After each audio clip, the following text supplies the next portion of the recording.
Hi, welcome to Think Human. I'm Chris, and in this video I want to talk about why God would not send anyone to hell, at least any God that is worth worshipping. So the line of reasoning would follow: if God really, he or she, it would be really this all-knowing, all-powerful, intelligent kind of creator really existing in this world, the whole idea of hell would really fall apart. Because imagine being God and looking at some human being who has been quote-unquote bad in his or her life. If you really were all powerful, all smart, intelligent, but also emotionally intelligent, you could perfectly understand that this human beings are flawed. We have so many things messing with us, including our egos, including outside influences, including genetics, including the way we were brought up. It's not someone's fault if we were born in a bad home or in a bad neighborhood or were bullied at school or whatever happened, some kind of social pressures that made them do something that the rest of society would consider bad and evil.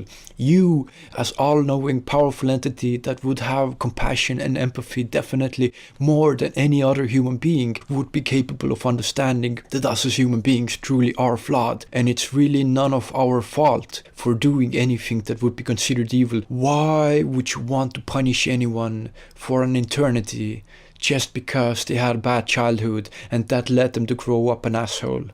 It's not really their fault. Probably most of their life they spend in misery and unhappiness. Most people that are assholes and unpleasant people are actually really unhappy people. You never see anyone that's fulfilled and happy with their life being mean to other people, criticizing, being negative towards everyone around them. No, that never happens. It's only the people who are miserable, depressed and sad and deeply unsatisfied with their lives. Only these kind of people tell you bad things and are aggressive towards you. So in a way, these are actually people that suffer the most in the world, and any kind of God would clearly understand this. We can go the same way that this would apply to good people. You know, we can't take 100% responsibility for being good, for having a good childhood, for being lucky, of having the opportunities to truly be compassionate to other human beings and to do good things in the world. But that is, fortunately a positive thing, so we don't really need to worry about, how people end up being good. More of this problem of evil. Like I said in a few videos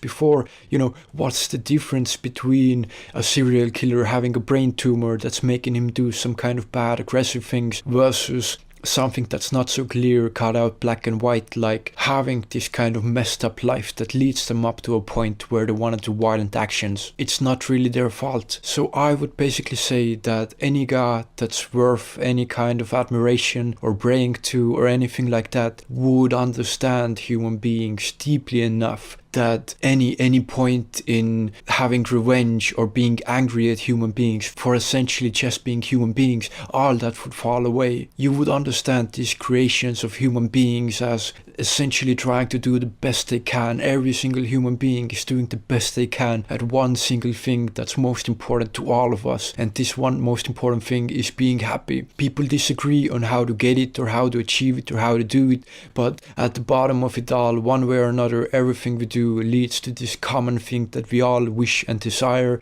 is to be happy. And some people get it incredibly mixed up and they end up doing bad things that we would call bad anyway. Like I said, it's not really their fault, and an all-powerful creature with intellect and emotional intellect, I would hope, would appreciate and understand this. So there would be no basis, no logic, no real grounds when sending anyone to hell unless this God, only way this would happen is if God would send people to hell would be if God would be no better than any other human being. Then this God would be some kind of judgmental, low-level, human-level intelligence that would just judge people on a really superficial level, looking at it only on skin-deep basis. Oh, you did this thing, you're immediately bad. You did this thing, you're immediately good. This is shallow and not good enough for any kind of God that's worth worshipping, I believe. Now, I'm not a religious person by any extent, but this is just kind of logical thought experiment that I wanted to sort of put out there. So if you have any ideas, please leave them in the comments down below. This is just a little rant. Thank you so much for watching and take care.